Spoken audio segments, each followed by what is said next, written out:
Yes, तो good evening to all of you. ये हमारा डाउट सेशन है। आप अपने डाउट पूछ सकते हो अभी तक जो भी चैप्टर्स हुए उससे रिलेटेड। तो आप अपने आप को यहाँ पे अनम्यूट करें और आपका क्वेश्चन आप पूछ सकते हो। एक मिनट। अच्छा, तो मैं अनम्यूट करता हूँ। यस बलराज। हाँ जी, good evening sir. Good evening, बोलो। सर मेरा डाउट ए कॉम्पोजिशन लिवाई वाले चैप्टर में है। कंपोजिशन इसमें लिथियस सर, में। हाँ जी सर, दो तीन डाउट है सर हर चैप्टर से। इसमें है सर एग्रीगेट टर्नओवर में। सर हम अगर इंटरस्टेट सप्लाई करते हैं और नॉन टैक्सेबल सप्लाई करते हैं तो वो हमारे एग्रीगेट टर्नओवर में तो काउंट होगा। अगर प्रीवियस हम ईयर के।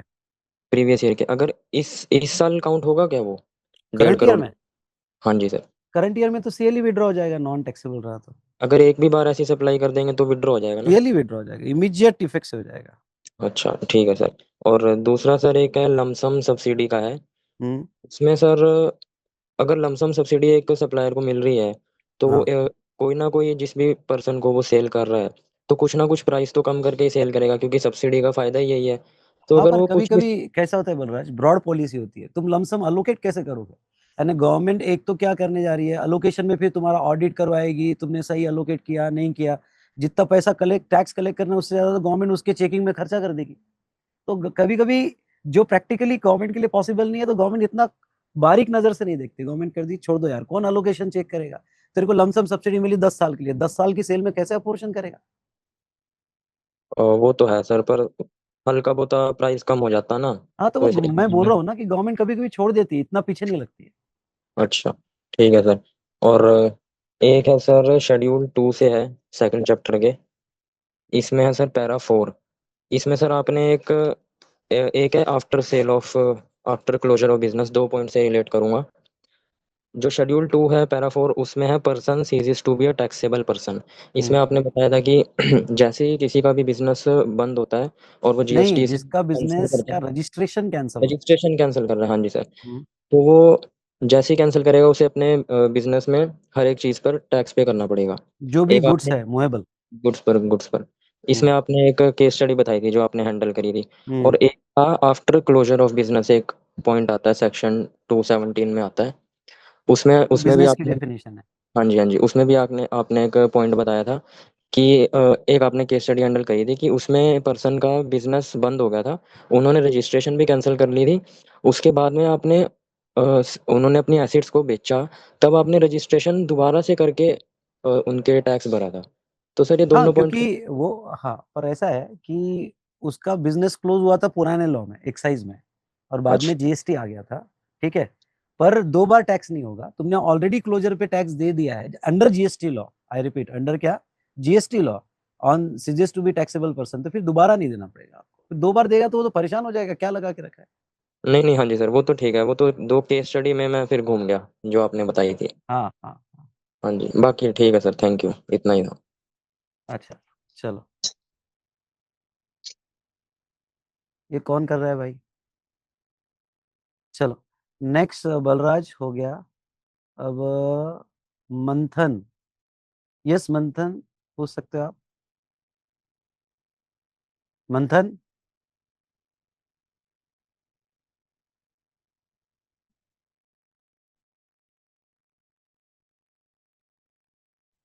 स्नेहल। सर मेरा good evening sir. Good evening. Sir मेरा डाउट ये था, जो मार्जिनल सर्विस की जो लिमिट होती है 10% और 5 लाख वाली, तो वो जो हम करंट ईयर में 1.5 करोड़ वाली लिमिट देखते हैं टर्नओवर वाली, उसमें इंक्लूडेड रहती है या फिर वो अलग से रहती है? नहीं नहीं, उसमें एग्रीगेट करते हुए इंक्लूड करना पड़ेगा आपको। इसे इंक्लूड करेंगे? हाँ, मतलब समझ लो करंट ईयर में तुम्हारा गुड्स का टर्नओवर हुआ 140 लैक्स, और तुम्हारे सर्विस जो मार्जिनल मिली है प्रीवियस ईयर के टर्नओवर के बेसिस पर, तो समझ लो प्रीवियस ईयर का टर्नओवर तुम्हारा 70 लैक्स था, तो आपको सर्विस मिली है 7 लैक्स की। तो 7 लैक्स, तो टोटल आपका 147 लैक्स हो जाएगा। तो मतलब जो 150 लोगे, तो ये टोटल करके लेना है आपको। Okay sir. हम्म। और सर ये जो वर्ड होता है डीम डिस्टिंक्ट पर्सन या डिस्टिंक्ट पर्सन पर्सन, दोनों इंटरचेंजेबली यूज कर सकते हैं? यस यस, दोनों इंटरचेंजेबल यूज कर सकते ओके सर, थैंक यू। हैं। ओके स्नेहल। एक मिनट, जो भी सवाल पूछ रहा है सारे सवाल एक साथ पूछना, मैं नेक्स्ट टाइम अलाउ नहीं करूंगा। तो स्नेहल तुम्हारे सारे सवाल clear? Yes sir. Good good. बाकी अच्छे समझ में आ रहा है GST? Yes sir. Very good. चलो thank you sir. Harsh. Sir मेरे को कंपोजिशन वाले चैप्टर में डाउट है। जो रूल बोलो। 5 है कंडीशन रिस्ट्रिक्शन, इसमें stock of URP held at time of taking CL वाला समझ नहीं आया था थोड़ा। वो तो मैंने पढ़ाते वक्त ही बोला था कि भाई फाइनल लेवल पे आएगा, यहाँ जितना समझना है समझ लो। ओके वही सर। ना, और स्टॉक अनरजिस्टर्ड से पड़ा हुआ है तो आरसीएम का टैक्स आएगा। Yes sir. वो तो मैंने पढ़ाते वक्त ही बोल दिया था कि अगर वो पढ़ाने अभी जाओगा, क्योंकि इतनी जरूरत भी नहीं है, पढ़ाते वक्त ही बोल दिया था कि फाइनल लेवल पे उसको अच्छे से पढ़ेंगे, अभी जरूरत भी नहीं है उसका। बस उतना ऐसा समझ लो, to control over black marketing, I repeat, to control over black marketing, उन्होंने कोई मतलब लोगों के पास बिना इनवॉइस के माल पड़े और कोई कंपोजिशन पे उसको 1% में ना कर ले, इसके वजह से वो प्रोविजन लाई गई। बाकी फाइनल लेवल पे आएगी। Okay sir, thank you. Okay, और कोई हर्ष क्वेश्चन? No sir. ठीक। बाकी जीएसटी अच्छे से समझ में आ रहा है? यस सर, अच्छे से आ रहा है। ओके। यस पुलकित बोलो।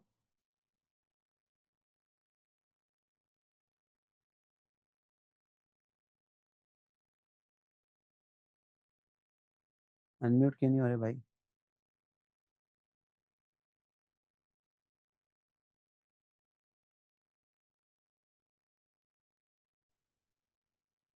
यस अखिलेश बोलो बेटा। Good evening sir. Good evening. Sir जो मेरा डाउट था कि वो क्वेश्चनर में जो आपने लिखा है ऑथर्स नोट, वहाँ पे लिखा है कि if transaction are B2C then it is advisable that person must opt for composition scheme. हाँ, मतलब उसमें क्या बेनिफिट मिलेगा? अरे B2C में तो तुम्हारा कंपोजिशन स्कीम में तो तुमका 1% में काम हो जाएगा ना। B2B रहा तो तुमको टैक्स इनवॉइस देना पड़ता है कस्टमर को, तो जहाँ टैक्स इनवॉइस देना है वहाँ कंपोजिशन स्कीम कहाँ से मिलेगी? मतलब वो इंट्रास्टेट हो, intrastate outward supply B2B business हो तभी भी हमें कॉम्पोजिशन ले भी एप्लीकेबल नहीं होगा? अप्लीकेबल नहीं होगा, वो ओपिनियन है, इट्स नॉट अ लॉ। मैं ये ओके कह सर। रहा हूँ कि अगर मेरे पास कोई क्लाइंट आया और उसने कहा हाँ। कि सर मुझे कंपोजिशन स्कीम लेना फायदा है क्या, मैं बोलूंगा B2B में फायदा नहीं है, क्योंकि तू टैक्स इनवॉइस नहीं दे पाएगा कस्टमर को। Okay sir. तेरे को फायदा B2C में। It's a authors opinion, it's not a law. अगर मेरे पास क्लाइंट आए तो मुझे वही मतलब लॉजिक समझना था कि B2C में ही क्यों है। Okay sir. B2C मतलब क्या, पहले तू B2C मतलब क्या ये बता। मतलब रजिस्टर्ड टू अनरजिस्टर्ड, वो जाने दे टेक्निकल, सिंपल वर्ड में बता। Business to consumer. Business to consumer. तो सर। बिजनेस टू कंज्यूमर होगा तो सामने वाले को टैक्स इनवॉइस नहीं चाहिए, उसको क्रेडिट का कोई कंसर्न नहीं है। सर। वहां तुमको कंपोजिशन स्कीम लेना ज्यादा बेटर है, क्योंकि 1% में काम हो जाता है। पर B2B में तो वो सामने वाला टैक्स इनवॉइस मांगेगा ना। सर। समझा क्या? Yes sir. सर और एक डाउट था मुझे, मतलब आंसर राइटिंग से रिलेटेड। हाँ। जैसे जो पॉइंट एग्जाम में भी वैसे आप जो जैसे आप क्लास में लिखाते हैं पॉइंट वाइज, मतलब लीगल प्रोविजन जैसे लिखाते हैं, एग्जाम में भी वैसे पॉइंट वाइज लिखेंगे या भाई पैराग्राफ साहब वाइज मैं लिखेंगे? कुछ भी ऐसा नहीं लिखा होता जो एग्जाम में नहीं लिखना चाहिए। जो मैं लिखा होता वही एग्जाम में लिखना चाहिए। सर। ठीक है अखिलेश? Yes sir. हाँ, ठीक है। Thank you sir. इजी लग रहा है तुमको राइटिंग वगैरह पूरा? यस सर, मतलब एक बार पढ़ने के बाद, मतलब घर में रिवाइज करने के बाद प्रैक्टिस करने से इजी हो जाता वेरी गुड। चलो है। थैंक चलो। You sir. ये पुलकित अनम्यूट क्यों नहीं हो रहा है? कुछ तो गड़बड़ करके रखा है पुलकित ने। Good evening sir. यस शाश्वत बोलो। सर मेरा डाउट चैप्टर 5 से था। सर उसमें आपने सेक्शन 15 सबसेक्शन 2D के अंदर बताया था जो लेट पेमेंट के लिए पेनल्टी लगती है उसे हमें ऐड ऑन करना पड़ता है वैल्यू ऑफ सप्लाई के अंदर। तो सर जैसे कि अगर कोई कंज्यूमर मतलब कि किसी रेसिपिएंट ने कोई सर्विसेज ली और वो जो है मतलब कि उसको 1 मंथ का क्रेडिट दिया गया है, तो वो 1 मंथ बाद पे करेगा। जैसे कि कोई सप्लायर है उसने अगस्त में उसको गुड सप्लाई किया और 1 मंथ का फ्री क्रेडिट दिया है, तो वो तो सितंबर में पे करेगा सर। और उसे जो है मतलब कि वो GSTR 1 के अंदर जो है सेल अपनी दिखानी पड़ेगी, पर उसके बाद उसका क्रेडिट पीरियड खत्म हो रहा है। तो सर वो मतलब उसे कैसे पता कि वो मतलब कि टाइम पे नहीं करेगा, डिले करेगा, तो कितना अमाउंट ऐड करना है वो उसे कैसे पता लगेगा सर वो GSTR में? वो मैंने तब पढ़ाते वक्त बहुत अच्छे से पढ़ाया था। तो वो केस में उसकी डेबिट नोट जाती है, ठीक है, और डेबिट नोट से जो मंथ में डेबिट नोट जाती है उस मंथ में उसका टैक्स पे करना पड़ता अच्छा, मतलब कि वो डिले का जब मिलेगा तब वो डेबिट नोट के साथ हाँ हम। उसी वक्त टैक्स आएगा, पहले नहीं आ सकता है। अच्छा, ओके सर। एक डाउट मेरा और था सर, क्वेश्चनर के अंदर सर एक क्वेश्चन नंबर 2 था, 15(2)(a) का क्वेश्चन था सर। उसमें लिखा था an Indian company is required to pay 1 lakh rupees to a German company for technical know how और deducted 10,000 as income tax at source and paid 90,000 to the German company. Sir ये TCS है क्या? Yes.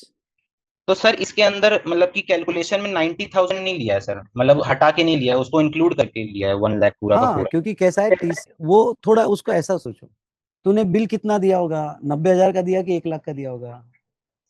Sir इसमें तो bill तो हमने 1 लाख का दिया होगा ना। हाँ तो इन शॉर्ट आपको आप जो 1 लाख का बिल दे रहे हो वो उसमें से टीसीएस डिडक्ट नहीं होगा, और वो मतलब उसको तुम ऐसा मत लो 90 + 10, ओके, उसको टोटल 1 लाख ही कंसिडर करो, और उसमें टीसी इन सिंपल वर्ड ऐसा ले कि टीसीएस के कोई इम्पैक्ट नहीं होगा, ना इंक्लूड ना एक्सक्लूड, क्योंकि वो इंटरिम लेवी है। तुमने जितने का बिल दिया वो टोटल पे जीएसटी आएगा। Okay sir.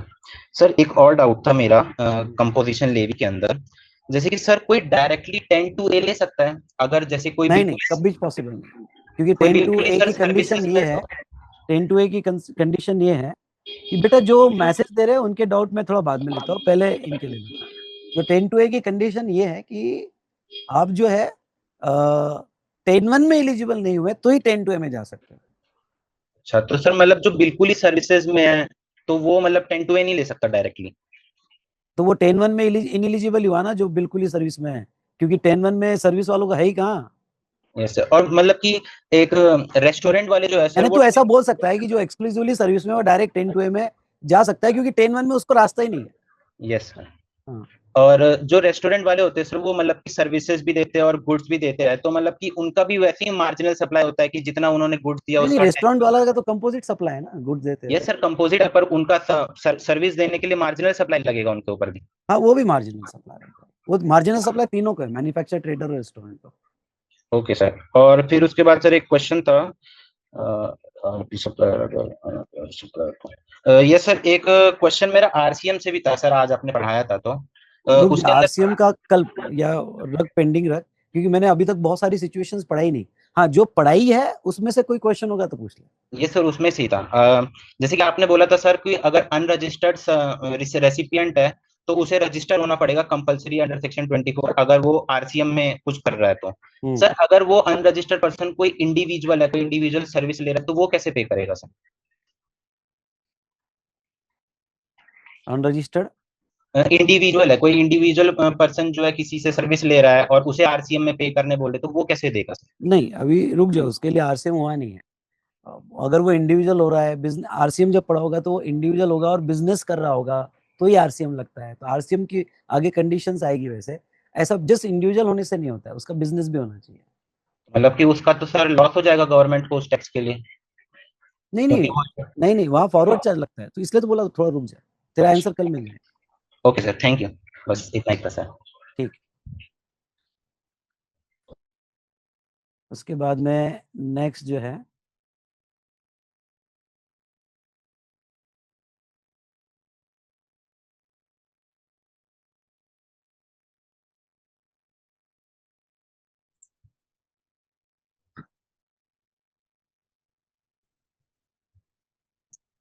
Good evening sir.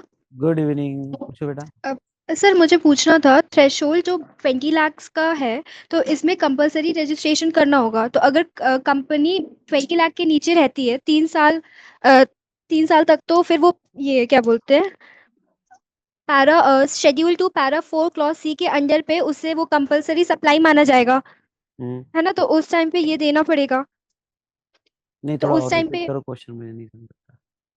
Sir वो एक्चुअली हम पूछ रहे थे, जैसे हम लोग का थ्रेशोल्ड 20 लाख तक होता है, तो अगर रजिस्ट्रेशन हम लोग उसके नीचे अगर आ जाते हैं तो हम लोग को जब रजिस्ट्रेशन कैंसिल करना पड़ता है तो शेड्यूल 2 पैरा 4 क्लॉज सी के अंडर पे उसी टाइम पे कंपलसरी सप्लाई मान लेंगे, डीम्ड सप्लाई मान लेंगे, और सब चीज़ पे जीएसटी लग जाएगा। तो अगर हम लोग का थ्रेशोल्ड 20 लाख मतलब थ्रेशोल्ड से नीचे अगर आ गया और 3 साल तक हम लोग नीचे ही रहे, तो तब भी डीम्ड सप्लाई मान के सब में जीएसटी लग जाएगा? डीम सप्लाई नहीं, जब तक तुम्हारे पास रजिस्ट्रेशन है तब तक 1-1 रुपए पे जीएसटी आएगा, अगर तुम कैंसिल नहीं करते हो। हाँ, और मतलब लाइक अगर थ्रेशोल्ड से नीचे आ गए तो 3 साल तक तो हम लोग का कैंसल हो ही जाएगा ना? क्यों कैंसल कर कैंसिल ही हो सकते जाएगा? हैं। नहीं, ऐसा नहीं होता है, ऑटोमेटिक कैंसिल नहीं होता है, तुमको करना पड़ता है कैंसिल। ओके, तो और फिर उसी टाइम पे डीम सप्लाई मान लेंगे। डीम हाँ, तुमको मतलब एक बार तुमने रजिस्ट्रेशन लिया तो वो जब तक तुम कैंसिल नहीं करते हो तब तक वो परमानेंट है। Okay, okay. ओके सर, समझ गए।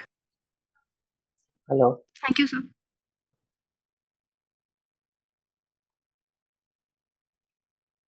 Sir, can I ask doubt? Yes yes बोलो। हाँ सर, वो मेरा डाउट है डीम डिस्टिंक्ट पर्सन को लेकर। सर, प्रैक्टिस बुक है ना, उसमें क्वेश्चन नंबर 45 है, ठीक है। उसमें क्वेश्चन ऐसा है कि महाराष्ट्र में अपनी हेड ऑफिस है और राजस्थान में अपना वेयर हाउस है। तो महाराष्ट्र से राजस्थान गुड्स ट्रांसफर कर रहे हैं, ठीक है। तो वो वैल्यू ऑफ सप्लाई में ऐड होगा कि नहीं होगा? तो आपने जो आंसर लिखवाया ना सर, उसमें ऐसा लिखवाया है कि मतलब दूसरे स्टेट में है, तो अगर वो दूसरे स्टेट में जो ब्रांच है वो रजिस्टर्ड होगी तो वो सप्लाई में ऐड होगा, ठीक है। बट मेरा ये डाउट था कि राजस्थान वाली जो ब्रांच है उसको रजिस्टर होने की क्या जरूरत है?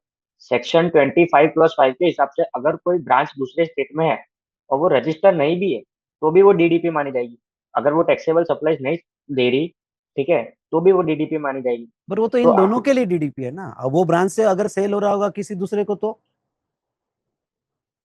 नहीं सर, क्वेश्चन में ऐसा लिखा है कि राजस्थान वाला स्टोरेज है, वेयर हाउस, ठीक है, हाँ तो वहां वेयर से कोई हाउस भी, सप्लाई नहीं। वेयर हाउस बिजनेस प्लेस माना जाता है, मतलब बाय लॉ कंपलसरी रजिस्ट्रेशन है वेयर हाउस का, आगे रजिस्ट्रेशन चैप्टर में आएगा। अच्छा, कंपलसरी रजिस्ट्रेशन लेना हाँ, पड़ता है। वेयर हाउस का लेना ही पड़ता है आपको। और वो अगर टैक्सेबल सप्लाई ना कर रहा हो तो? तभी warehouse, storage is specially defined in place of business, storage place. अच्छा, ऐसा है। हम्म। ठीक है, तो सर समझ गया। ओके सर, सेकंड डाउट मेरा ये है। एक सेकंड सर। हाँ सर, ये activities and transaction treated to be supply of goods और सर्विसेज में sir, para two land and building में, ठीक है, अगर अपन कोई कॉमर्शियल या रेसिडेंशियल कॉम्प्लेक्स रेंट पे दे रहे हैं, ठीक है, तो वो सप्लाई ऑफ सर्विस माना जाएगा। पर जैसे रेसिडेंशियल बिल्डिंग है मेरा है, ठीक है, तो मैं उसको रेंट पे दे रहा हूँ, तो वो तो मेरा पर्सनल असेट है ना, तो वो बिजनेस के लिए कैसे हुआ? नहीं नहीं नहीं, तुम्हारा असेट क्या है वो नहीं है, तुम कर क्या रहे हो, वो सप्लाई क्या कर रहे हो। वो business includes trade, commerce, manufacture, profession, vocation, wager और any other similar activities whether profit motive और नॉट। बिजनेस की डेफिनेशन याद आ रही क्या? मतलब अगर मेरा खुद का पर्सनल घर है और मैं वो रेंट पे दे रहा हूँ तो उसमें रेंट तो पे दे रहे जीएसटी हो नहीं तो लगेगी? कमर्शियल एक्टिविटी तो कर ही रहा है ना। मेरा पर्सनल घर दे रहा हूँ तो भी? अरे वो घर छोड़ दे, रेंट कमा रहा वो कमर्शियल है। अच्छा, तो वो भी बिजनेस में इंक्लूड हो जाएगा? हाँ वो भी बिजनेस है, पर पर्सनल घर देना आगे एग्जम्पशन है, लेकिन है तो वो बिजनेस एक्टिविटी। अच्छा सर, ठीक है, समझ गया। और सर एक ये डाउट है मेरा कि अ, जो सर्विस सर्विस का मतलब कोई एक्ट, अगर कोई एक्ट को टॉलरेट कर रहा है या कोई एक्ट को रिफ्रेन कर रहा है, ठीक है, टू डू एन एक्ट और to not to do an act, ये बताया है इसमें रेंट पैरा 5 क्लॉज ई में, ठीक है। और कंसिडरेशन का मतलब भी ये बताया कि फॉरबियरेंस ऑफ एनी हाँ एक्ट, तो वो तो सर अलग ये अलग चीज है। एक इसमें ऐसा है कि मैं गुड्स दूंगा तो मुझे फॉरबियरेंस मिला, फॉरबियरेंस भी कंसिडरेशन है। एक इसमें मैंने रिफ्रेनिंग सर्विस दी जिसका पैसा मिला, भाई मैं शॉप नहीं लगाऊंगा वाइन की, उसका पैसा दो, दोनों चीजें अलग है। मतलब इन सिंपल वर्ड तुझे समझना है तो फॉरबियरेंस कभी कंसिडरेशन का रोल भी प्ले करता है तो कभी सर्विस का भी रोल प्ले करता है। अच्छा, तो वो केस टू केस मतलब डिपेंड करता केस टू केस है, दोनों चीजें अलग है, उसका कोई कनेक्शन नहीं। है। ओके सर, समझ गया। और एक और डाउट है। कहाँ गई? हाँ सर, ये सर्कुलर नंबर 1/1/2017 में है, जब कन्वेंस एक जगह से दूसरी जगह पे जाता है तो कन्वेंस की वैल्यू पे टैक्स नहीं लगता, ठीक है, इंटरस्टेट हो या इंट्रास्टेट हो। और उसके नीचे ये लिखा है कि मतलब things attach to conveyance, rates, tools, और ये मतलब वो सब चीजें भी नहीं, वो सब चीजें जाती है तो उस पर भी जीएसटी नहीं लगता। तो हाँ जो उसमें सिर्फ कन्वेंस के साथ टूल्स वगैरह अटैच होते हैं।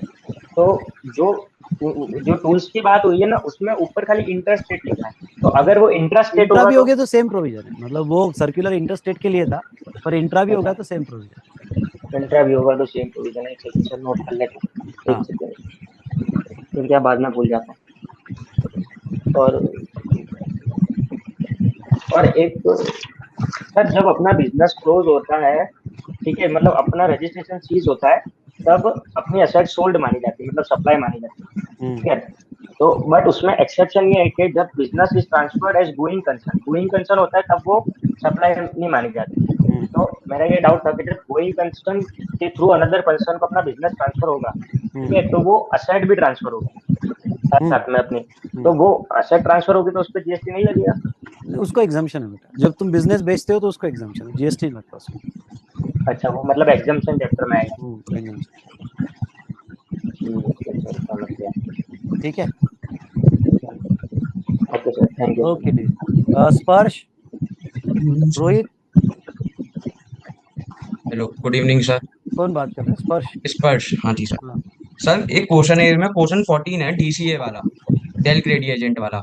इसमें हाँ, डीसीए को अपनी पेरेंट कंपनी से एग्रीमेंट के लिए वो मिली है सर, मार्केटिंग, टीचिंग में मार्केटिंग मिली है सर, सर्विस मिली है हम्म 75,000 की। पर हम्म सर क्या कहते हैं सर, शेड्यूल 1 पैरा 2 के हिसाब से अगर किसी भी रिलेटेड पर्सन के बीच में गुड्स और सर्विस ट्रांजैक्ट होती है तो वो सप्लाई मानी जाती है। हम्म। तो इस हिसाब से जीएसटी आनी चाहिए, पर सर क्वेश्चन में तो जीएसटी लगी नहीं है और आपने भी ये नहीं लगवाई। रिलेटेड कहाँ से हुआ? सर रिलेटेड पर्सन की डेफिनेशन में लिख रहा है ना, कोई एजेंट होता है या प्रिंसिपल होता है एजेंट वो। नहीं, सोल एजेंट बोला है। अच्छा सर, सोल एजेंट और डेल क्रेडिट एजेंट दोनों अलग अलग। अलग है। सोल एजेंट मतलब तुम्हारा एक ही एजेंट पूरे इंडिया में, दूसरा है नहीं, और एक नॉर्मल एजेंट्स होते हैं। तो sole agent is related, agent is not related. Okay sir, यही पूछना था। और सर इंटर स्टेट सप्लाई में, सॉरी सर, सीएल हम ले रहे हैं अपने अपने बिजनेस में, पर हमने इंटर स्टेट सप्लाई कर दी, तो सर इसका इफेक्ट सीएल का तुरंत खत्म हो जाएगा पहले के गुड्स पे भी या सिर्फ इमीडिएट आगे के गुड्स पे? नहीं, इंटरस्टेट पे भी आईजीएसटी नॉर्मल रेट से आ जाएगा और उसके आगे सारे ट्रांजेक्शन नॉर्मल में आ जाएंगे। तो सर रेट्रोस्पेक्टिवली नहीं होगा, प्रोस्पेक्टिवली होगा? प्रोस्पेक्टिवली होगा। ओके सर, गॉट इट, यही डाउट है, थैंक यू सर। ओके स्पर्श, हेलो, यस पूछो। Good evening sir. Good sir मेरा ये इवनिंग। डाउट था कि शेड्यूल 3 में पैरा 10 दे रखा है, services by insure to reinsure. Sir मेरे इसका कॉन्सेप्ट कॉन्सेप्ट क्लियर नहीं हुआ कि री इंश्योरेंस का होमवर्क किया था कॉन्सेप्ट क्या आपने? है, सीडिंग। यस सर, किया था। री इंश्योरेंस का सीडिंग कमीशन वाला।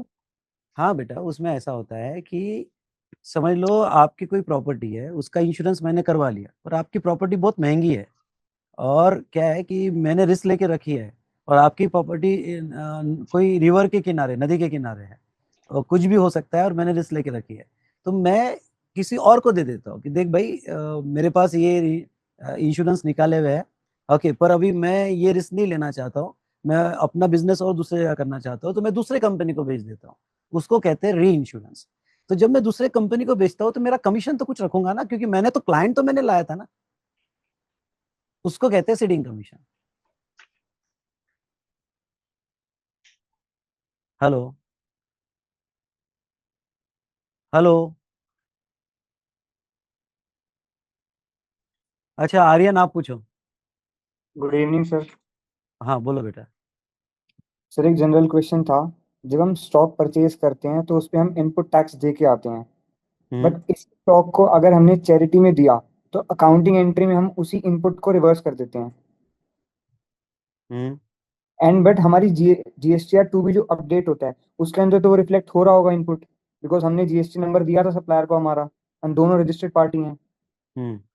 हमारी बुक एंट्री के हिसाब से हमारा इनपुट कम है, बट जीएसटीआर 2 में ज्यादा रिफ्लेक्ट कर रहा है, तो अब इसका क्या ट्रीटमेंट होगा? लिख के रख क्वेश्चन, आगे जब कॉन्सेप्ट बढ़ेगा तो मैं बताऊंगा। नेक्स्ट क्वेश्चन सर, एंड जो कॉम्पोजिशन लेवी वाली स्कीम होती है उसके अंदर जीएसटीआर 2 भी अपडेट होता है? नहीं नहीं, कंपोजिशन में क्यों होगा टू बी अपडेट, क्योंकि इसमें जीएसटीआर 1 फाइल ही नहीं होता है, यहाँ सिर्फ क्वार्टरली स्टेटमेंट जाता है और ईयरली रिटर्न जाता है, और यहाँ जीएसटीआर 1 फाइल भी क्यों करेगा, क्योंकि इसके बिल पर सामने वाले को क्रेडिट ही नहीं मिलता है। नहीं, मैंने मेरे सप्लायर से गुड्स परचेज किए जो कि और एक तेरा रजिस्टर्ड सप्लायर पार्टी है। कंपोजिशन में है ना? नहीं, वो कंपोजिशन में नहीं है, वो नॉर्मल स्कीम में है।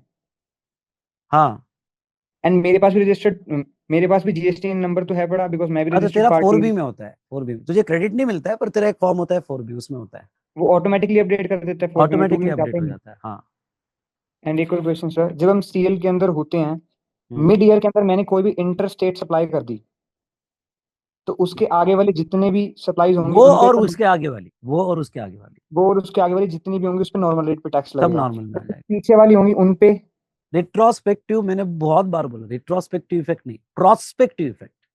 सर उसकी कैलकुलेशन कैसी होगी? अरे जितने भी कुछ बिल्स ऑफ सिंपल वे में, सप्लाई। तू 10 तारीख का आज इंटरेस्ट रेट किया, 10 तारीख के पहले तेरा 1%, 10 तारीख के बाद 12%। ओके सर, इतने थे, हो गए। Thank you sir. हाँ,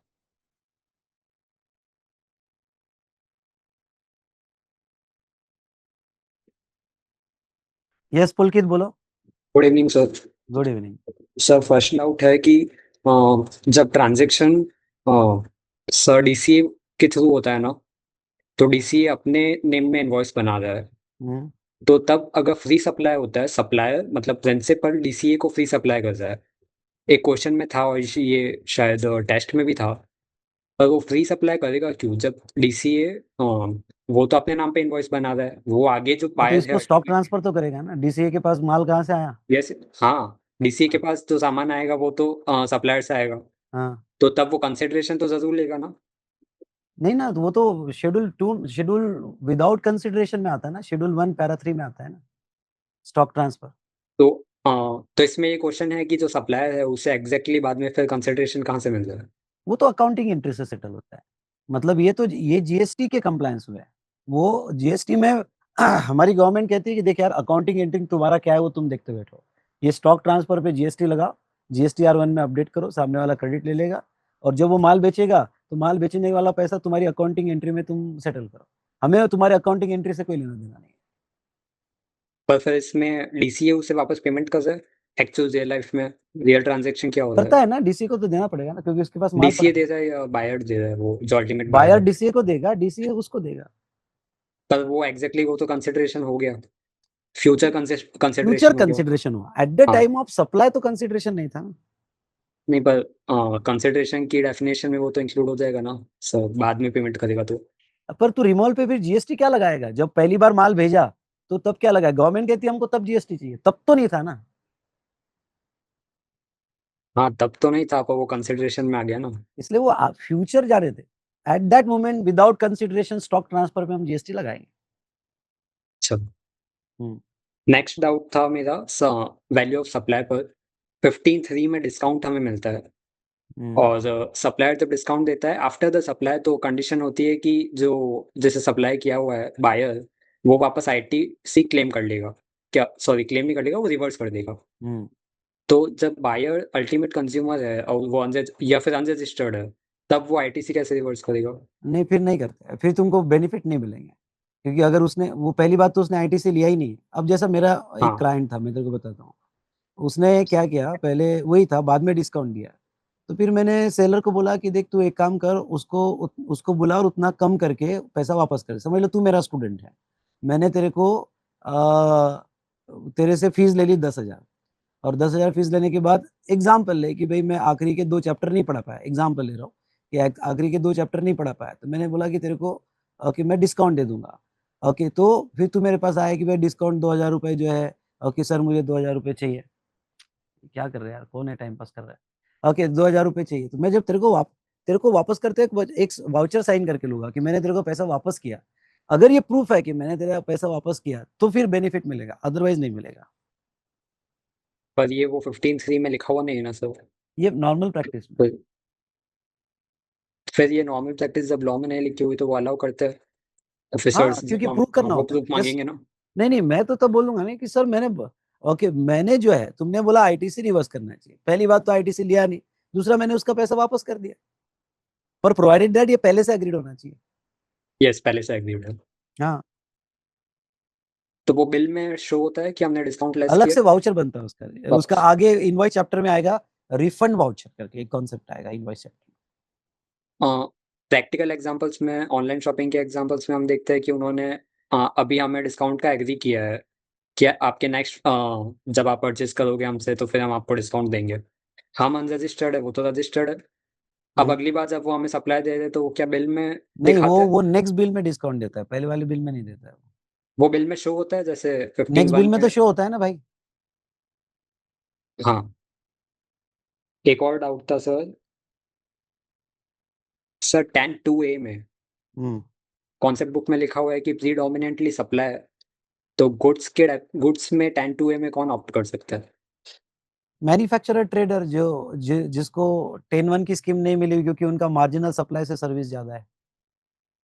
और एक और मुझे जो थोड़ा सा समझ आया पर क्लैरिफिकेशन चाहिए कि कंडीशंस होती है ना 10-2A में, जो कि इंटर स्टेट नहीं होना चाहिए, तो वो वैसे नहीं सेम होना चाहिए, उसमें कंडीशन, आगे हाँ हाँ हाँ हाँ हाँ वो सेम होता है। और हाँ। मैन्युफैक्चरर में उसमें एक नहीं होता है कि वो ब्रिक वाला कंडीशन 10-2A पे अप्लाई नहीं होता है, ब्रेक वाला ब्रिक कंडीशन वाला 10-2 का अप्लाई नहीं हाँ होता, वो अप्लाई नहीं 50 लाख होता की है। लिमिट तो ले वो सकते। ऐसा समझ ले कि पर्टिकुलरली सिर्फ बस वो ब्रिक वाले नहीं जो नहीं लोग नहीं, हैं कोई वो भी उसमें मैन्युफैक्चरर भाई, कोई भी मैन्युफैक्चरर। अरे एक ट्रेडर भी, मेरी सर्विसेज बहुत ज्यादा है, मैं ट्रेडिंग भी करता हूँ और सर्विसेज भी है। तो मेरी जिसकी services 10% of turnover in state या 5 लाख से ज्यादा है, क्योंकि तुम्हारी सर्विसेज अगर 10% ऑफ टर्नओवर इन स्टेट या 5 लाख तक है तो 10-1, पर उससे ज्यादा है तो 10-1 नहीं मिलता है ना तुमको, तो फिर 10-2A के लिए ऑप्ट करना पड़ता है। यस ठीक है सर। टर्नओवर का समझ नहीं आया था कि टर्नओवर मतलब डेफिनेशन में लिखा हुआ है कि टर्नओवर इन स्टेट और यूटी, हर जगह ये लिखा हुआ है, तो एक ही स्टेट का क्यों देखेंगे? अगर अगर हमारी 2 स्टेट में या 3 स्टेट में नहीं ब्रांचेस नहीं, है तो स्टेट वाइज देखेंगे, स्टेट वाइज। स्टेट वाइज देखेंगे, पर समझ नहीं आई है। सिर्फ एक ही स्टेट का देखेंगे, जैसे मेरा राजस्थान गुजरात 2 जगह ब्रांचेस है। जो स्टेट में तुम्हारा रजिस्टर्ड प्लेस है बस उसी स्टेट का। नहीं 2 जगह है तो सिर्फ तो मतलब दो दोनों में। जगह तो दो अलग अलग, तेरा राजस्थान और महाराष्ट्र में है तो तो राजस्थान का राजस्थान टर्न का इन स्टेट अलग। तो उसका सीएल और दोनों का अलग लेते हैं ना हम। हाँ पर वो एक और कंडीशन होती है कि सब एक ही पैन में रजिस्टर्ड होता है तो सबको एक ही लेना पड़ता है। हाँ, तो दोनों जगह सीएल होगी ना तेरी। तो राजस्थान का जो टर्न इन स्टेट हुआ वो उसका टैक्स राजस्थान में देगा, महाराष्ट्र का जो टर्न इन स्टेट हुआ उसका टैक्स महाराष्ट्र में देगा। तो ऐसा हो सकता है राजस्थान में सीएल लिया है, गुजरात में नहीं लिया? नहीं नहीं, ऐसा नहीं हो सकता। पर फिर वो तो फिर उसके लिए जब अगर जैसे मान लो कि मुझे राजस्थान में लेना है और गुजरात में भी, फिर तो लेना ही पड़ेगा। फिर aggregate turnover Rajasthan Gujarat plus करके नहीं देखेंगे, अलग अलग देखेंगे। अगर मुझे राजस्थान में नहीं लेना ना है तो भाई, तू गुजरात में भी पुलकित होना ही कंफ्यूज हो चाहिए। रहा है।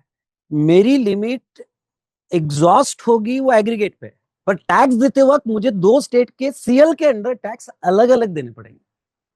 मतलब 1.5 सीआर एग्रीगेट का देखेंगे, गुजरात एंड राजस्थान। हाँ, एग्रीगेट का देखेंगे। ओके ओके ठीक है। एंड पैरा 9 में एक डाउट है कि उसमें 2 होता है, एक इंश्योरेंस करवाता है और फिर वो एक जगह पे करवाता है इंश्योरर, और एक और होता है री इंश्योरर। तो उसमें री इंश्योरर को जब ना कमीशन मिलता है तो उस पे ट्रेडिंग जीएसटी, कमीशन यस उस पे जीएसटी नहीं लगता है। अगर नहीं लगेगा अगर री इंश्योरेंस के टोटल प्रीमियम पे जीएसटी दे दिया इंक्लूडिंग कमीशन। वही डाउट है कि टोटल पे तो मेन जो इंश्योरेंस किया ना जिसने, उसने आउटपुट टैक्स लायबिलिटी में उसका शो हुआ, उसने पे कर दिया, ठीक है। फिर उसने वापस उसको रीइंबर्स किया री इंश्योर को। हाँ, तो री इंश्योरर वाले ने तो कितने में खरीदा? 50 लाख में, समझ लो हाँ 50 लाख में खरीदा ना। तो उसका आउटपुट नहीं आएगा, किसका आउटपुट? आउटपुट जीएसटी नहीं लगेगा उसे।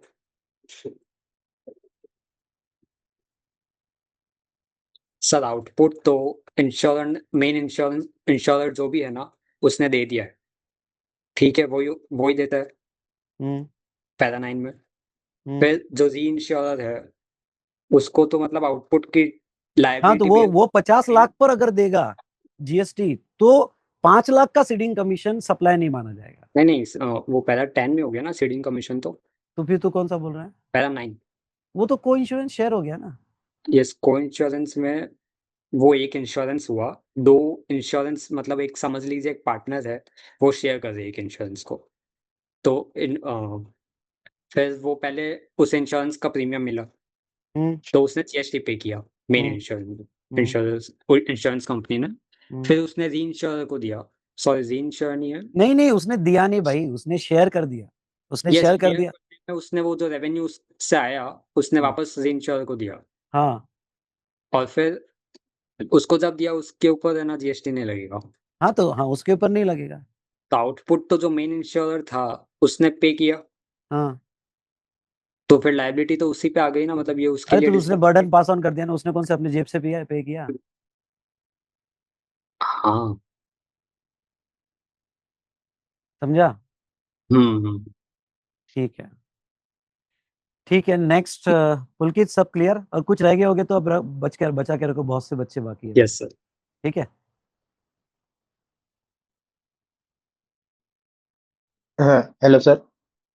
हाँ हेलो सर, आवाज आ रही है मेरी? हाँ, कौन? मंथन? जी सर, मंथन बोल रहा हाँ बोलो। हूँ। Good evening sir. Good evening. Sir actually जो पैरा 10 में जो री इंश्योरर वाली सर्विसेज है, हम्म उसमें जो कमीशन मिलती है वो कमीशन इंश्योरर को मिलती है, नहीं सॉरी री इंश्योरर को मिलती है ना? नहीं नहीं नहीं, ओरिजिनल वाला अपना कमीशन काट ले रहा है ना, क्योंकि क्लाइंट तो इसी में उसमें लाएगा। कंफ्यूजन हो रहा है, इंश्योरर और री इंश्योरर में हो रहा है। हाँ इसमें कह रहे हैं कि जो प्रीमियम होगा, प्रीमियम इंश्योरेंस का प्रीमियम होगा, उस पे जो कमीशन होगा वो इंश्योरर पे करेगा। हाँ पर इंश्योरर तो वो होगा ना जिसने पहले से इंश्योर किया है, और जो जिसने बाद में इंश्योर किया वो री इंश्योरर होगा। हाँ, तो तो उल्टा सामने नहीं वाले होगा? ने पैसा काटा, मतलब ही इसने इनडायरेक्टली पे किया ना। नहीं ये जो डिडक्ट करना चाहिए था री इंश्योरर को नहीं करना चाहिए था डिडक्ट? नहीं, इंश्योरर वो कर रहा है। मेन पहला वाला पार्टी डिडक्ट करता है। पहला वाला पार्टी तो फिर सर इंश्योरर हो गया, क्योंकि इंश्योरर नहीं तो इंश्योर किया था, री इंश्योरर मतलब बाद में इंश्योर किया उसको। तो ऐसा, तो फिर री इंश्योरर को काट के इंश्योरर को देना चाहिए जो पहले इंश्योर करके बैठा है। ठीक है, काम करता हूँ, यहाँ तुम्हारे डाउट्स आ रहे हैं तो मैं सबके लिए एक्सप्लेन कर दूंगा ये वाला पॉइंट फिर से। Okay sir. और सर एक जो आपने आज बताया था कॉम्पोजिशन वाला, एक सेकंड, थ्रेशोल्ड लिमिट बताई थी आपने आरसीएम में, हम्म उसमें आपने बताया था कि उस सप्लायर का टर्नओवर 20 लाख से कम है और अनरजिस्टर्ड है वो, तो उसके फर्स्ट सप्लाई 10 लाख पे कोई जीएसटी नहीं आया, 3 लाख पे उसने नोटिफाइड सप्लाई किया आरसीएम में, तो उसके क्योंकि अंदर उसको पहले इस पे जीएसटी। तो वो थ्रेशोल्ड में, इसलिए जीएसटी नहीं लगेगा। हाँ वो तो दूसरा, समझ गया सर। हाँ, वो 3 लाख पे उसने आरसीएम के अंदर रजिस्टर कर लिया, उस पे उसके बाद उसको जीएसटी पे करना पड़ेगा। सप्लायर को नहीं, रिसिपिएंट को करना पड़ेगा। हाँ रिसिपेंट को करना पड़ेगा। हम्म। पर सर इसमें आपने बताया कि 5 लाख पे भी वो जीएसटी नहीं पे करेगा, अगला 5 लाख थर्ड वाला, पर वो तो रजिस्टर हो चुका है। कौन रजिस्टर हुआ है? वो सप्लायर थोड़ी रिसिपिएंट हुआ है। रिसिपिएंट हम सप्लायर, वो जो नोटिफाइड है वही रिसिपिएंट की लायबिलिटी है। अच्छा ठीक है, समझ गया। ठीक है, बाकी सर हो गए क्लियर डाउट, बच्चों ओके। के डाउट से। Thank you sir. Hi sir. हाँ बोलो। Hello sir. यश बोलो। सर मेरा ये डाउट है कि उसमें स्पेशल कैटेगरी ऑफ स्टेट है ना, उसमें 75 लैक्स है ना, अगर कोई स्टेट 75 लैक्स से ज्यादा करते तो उसको नॉर्मल में पे करना पड़ेगा ना सही है, जीएसटी। सही है। तो सर बाकी सब स्टेट को 1.5 करोड़ और 75 लैक्स में। नहीं नहीं, वो वो नॉर्मल में आ गया तो ऑटोमेटिक सब नॉर्मल में आ जाएंगे प्रोविजो के हिसाब से। सर तो उसको 1.5 करोड़ का बेनिफिट मिलेगा नहीं? उससे बाकी अच्छा बाकी कोई ब्रांच को 1.5 का नहीं मिलेगा। एक इनएलिजिबल हुआ कि सारे इनएलिजिबल हो जाएंगे। Okay, thank you sir. Okay.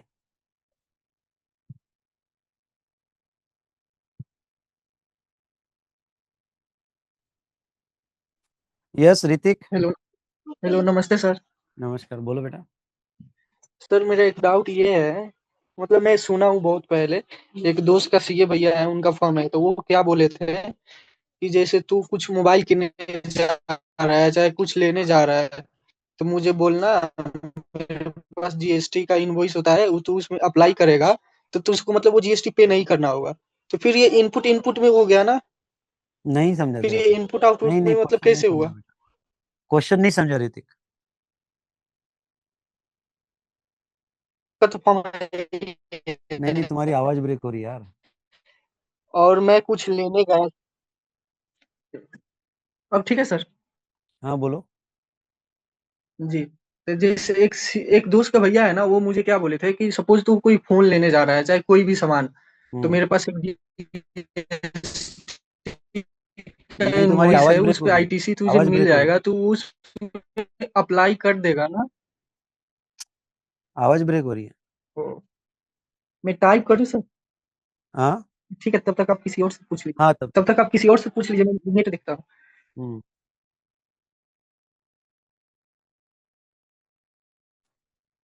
Sir good evening sir. Yes, कौन? यश कंसल? Yes sir. बोलो बेटा। सर मेरा एक डाउट था कि जो है जैसे हम टर्नओवर लेंगे एग्रीगेट, हाँ तो अगर हमारी कोई भी ब्रांच अनरजिस्टर्ड होगी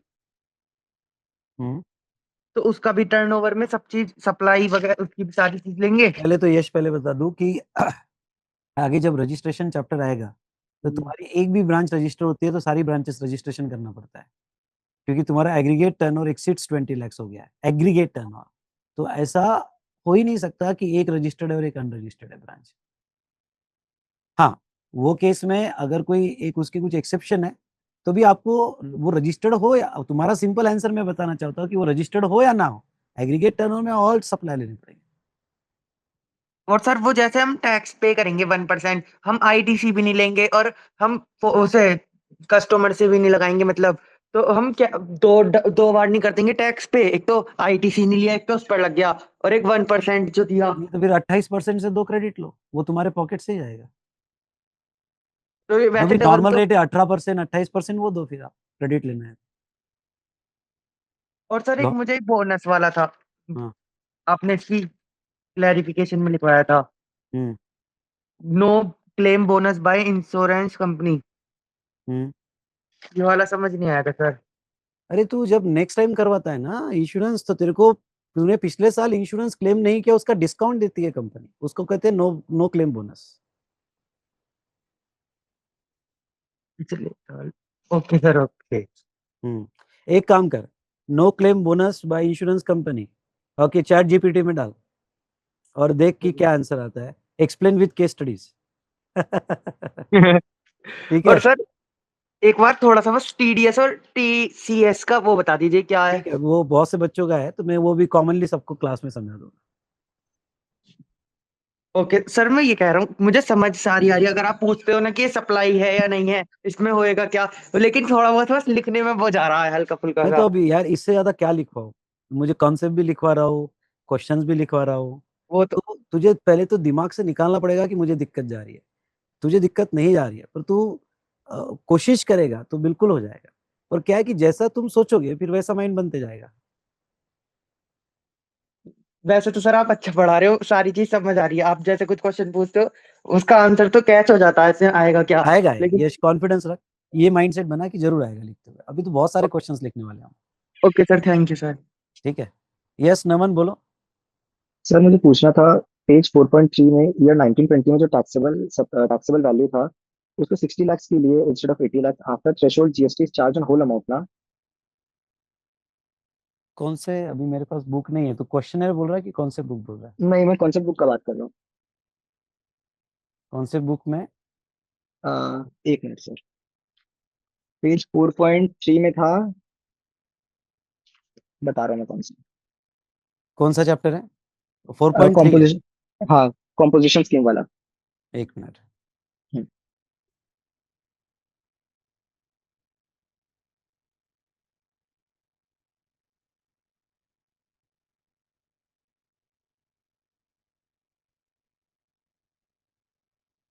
हाँ, इसमें 60 लाख क्यों है? एक बार थ्रेशोल्ड थ्रेशोल्ड बीस को हम लोग थ्रेशोल्ड पार कर निकल गया लेते हैं। ना, उस पे तो टैक्स देना ही नहीं है, बचा हुआ नहीं, बट 60 पे। आप इनिशियल क्लास में अगर बोले थे ना कि थ्रेशोल्ड पार हो जाता है उसके बाद टैक्स पूरा अमाउंट पे ही लगता है। अरे तो वो पहला स्लैब, साल था ना मेरा, पहला साल तो लूंगा ना मैं, अच्छा बाकी कहाँ लिया मैंने, देखना आगे। अच्छा, नहीं मुझे लगा कि पहला साल में फिर पूरा में टैक्स लगेगा। नहीं नहीं नहीं, पहले साल तो थ्रेशोल्ड लूंगा ना मैं। Okay. And sir, marginal supply of service में 10% ऑफ स्टेट क्यों है? 10% of turnover of state, aggregate क्यों नहीं है वो? क्योंकि वो स्टेट वाइज लो, क्योंकि तुमको सर्विस उन्होंने जो स्कीम रखी, तुम्हारे स्टेट के जो टर्नओवर है उस स्टेट में उतना सर्विस आप यूज करो। अच्छा। हम्म एंड सर, प्रैक्टिस क्वेश्चन 72 में, why ineligible for 15 lakh and not for 15 minus 7 8 lakhs? Because in case of 10 1 and 10 2 we used to do कि जब लिमिट एक्सीड हो जाएगा उसके बाद इट किसका बिकम क्वेश्चन है नॉर्मल। Practice question? 72 इसी का ही कॉम्पोजिशन का ही है। 72। Yes sir. हाँ। इसमें पूरा के लिए इनएलिजिबल क्यों है? 8 लाख के लिए इनएलिजिबल होना चाहिए ना। नहीं नहीं नहीं, तुम्हारा ये जो है ऊपर चले गया ना, तुम्हारा मार्जिनल के ऊपर चले गया तो सीएल ही विड्रॉ हो जाएगा। हाँ, तो सीएल तो प्रोस्पेक्टिवली विड्रॉ होगा ना, रेट्रोस्पेक्टिवली नहीं होगा ना। हाँ तू सही बोल रहा है, यहाँ पे सही बोल रहा है, वहाँ ऐसे वर्डिंग चाहिए कि भाई आफ्टर 8 लाख विड्रॉ हो जाएगा। हाँ। बराबर है। एंड सर, अगर ये पहले के चैप्टर का है, सप्लाई का है, if 2 crore is given to tolerate under para 5E of schedule 2, तो इसका जीएसटी कौन देगा? कौन सा अभी, कौन, तू ऐसा मेरे को सडनली इधर उधर मत भगा, कौन सा चैप्टर, बस ये बता कौन सा चैप्टर बोल रहे ये हो? सप्लाई से है। सप्लाई से, हाँ। हाँ। If 2 crore is given to कौन से tolerate, बुक या क्वेश्चन है? नहीं ये ऐसे ही मतलब रैंडम डाउट है, क्लास के बीच में आया था। क्या है? If 2 crore is given to tolerate under para 5E of schedule 2, तो इसका जीएसटी कौन देगा? जिसको पैसा मिला। बट वो तो टॉलरेट करने के लिए है, वो इसमें हाँ, टैक्स क्यों देगा? तो जिसको पैसा मिलता है वो ऑलवेज सप्लाई। अच्छा वो एंड सर, सामने वाले को बोलेगा देख भाई 2 करोड़ प्लस मुझे जीएसटी देना पड़ेगा, तो उसका एक्स्ट्रा। ओके। हाँ। एंड सर, अगर कोई चैरिटेबल ट्रस्ट है जो कि 50% own by government and 50% by private है, और अगर ये सब्सिडी देता है तो इसमें क्या होगा? नहीं, वो टोटल गवर्नमेंट होगा तो ही एक्सक्लूड होगा। अच्छा। हम्म।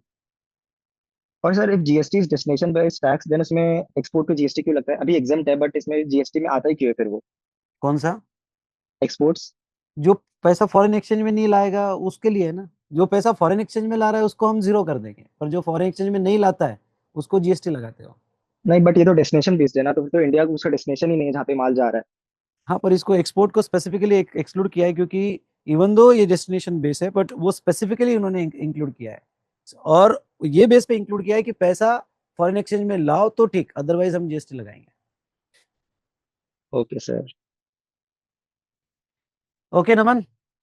नहीं सर, एक मिनट। हाँ सर, अगर जैसे आप बोले थे कि सीसीडी में हम लोग का कोई नॉर्मल बिल होता है उसमें टैक्स नहीं आता, बट इफ अगर सीसीडी है जो कि बिजनेस मीटिंग पे हम लोग का कोई बिल बन रहा है, तो उसका टैक्स रेट मिलता है क्या? वो अगर तुमने B2B लिया तो कंपनी के नाम पे लिया तो मिलता है, in the course of business. Okay sir, thank you. Okay. Yes ख्याति, द लास्ट क्वेश्चन, फिर इसके बाद मैं अगर कोई क्वेश्चन हो गए तो मैं कल ट्राई करता हूँ। Good evening sir. सर ऐसे तो हमारा alcoholic liquor for human consumption और 5 petroleum products out of scope of GSP है, बट अगर हम कोई रेस्टोरेंट में जाते हैं और वहाँ हमारा बंडल सप्लाई है, तो क्या उसमें अगर हमने लिकर लिया, लिकर फॉर ह्यूमन कंजप्शन, तो उस पे जीएसटी आएगा या नहीं आएगा? क्या लिया? हमने लिकर लिया, रेस्टोरेंट में गए हम और हमने लिकर लिया, लिकर फॉर ह्यूमन कंजप्शन, तो फिर उस पर जीएसटी आएगा या नहीं आएगा? नहीं आएगा ना बेटा, लीकर पे जीएसटी आता ही नहीं है। अगर सर वो बंडल सप्लाई होगी तो भी नहीं आएगा? किसके साथ बंडल? जैसे कि हम कोई रेस्टोरेंट में डिनर वगैरह करने गए और साथ में, उसके साथ में अगर रेस्टोरेंट सर्विस से हमने मतलब एज ए सर्विस लिकर को कंज्यूम किया, तो फिर आएगा या नहीं? नहीं, तो तुम रेस्टोरेंट सर्विस क्लॉज बी में देख लो, वो specially drink other than alcohol बोल रहे हैं, मतलब पैरा 6 क्लॉज बी में अल्कोहल वाला होगा तो वो अल्कोहल में ही जाएगा। Okay sir, thank you. ठीक है।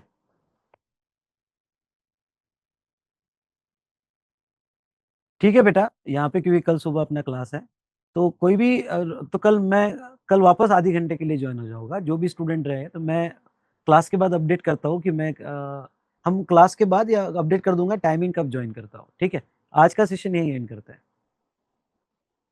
ओके, सो बाय बेटा, आज का सेशन यही एंड करते हैं।